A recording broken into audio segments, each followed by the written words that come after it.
Bonjour, alors aujourd'hui pour le projet d'Euro, une vidéo un peu particulière. La littérature scientifique parle facilement d'herbiers mixtes, Zosternen zostermarine ou Zosternen cymodocée, mais c'est pas vraiment ce qu'on a constaté ici sur l'étang de Berre ou dans le golfe de Fos où on va chercher les zostères marines.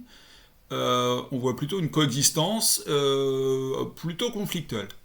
Alors dans cette vidéo, on va traiter deux exemples, l'un issu du golfe de Fos, l'autre issu de l'étang de Berre, où ça se passe pas si bien que ça. Alors le premier exemple, donc c'est le bassin de Gloria, qui est l'autre nom de la darse numéro 3 du port de Fos-sur-Mer. Au fond de cette darse qui est inachevée, en fait, il y a un grand herbier.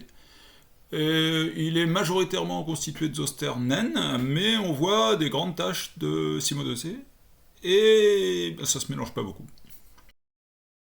Alors on a commencé sur les zoster naines, là on est sur les cymodocées pendant quelques secondes, et puis on reviendra sur la zoster naine en fin de séquence.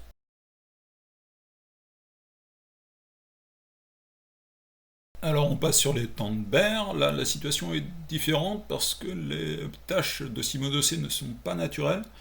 Il n'y en a que deux à notre connaissance et les deux ont été plantés dans le cas du projet Zoro, ou plutôt avant, donc au Ranquet à Istres et à Beau-Rivage à Saint-Chamas. Et les deux se sont trouvés assez vite bloqués par les Osternaines qui, elles, poussent naturellement et sont très vivaces. Alors, les taches de cymodocée résistent, mais ne se développent pas. Alors pour cette séquence, je suis à la limite de la tâche de cymodocée et les osternaines qu'il y a derrière moi, qu'il y a tout autour en fait.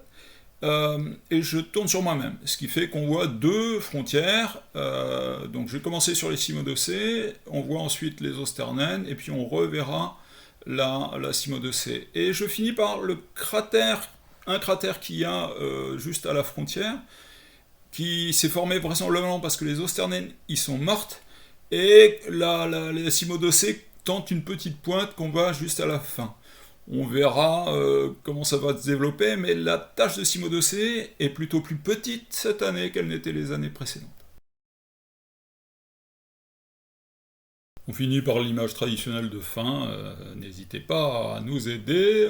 Les projets Zoro et Sergent Garcia sont des projets citoyens sans subvention.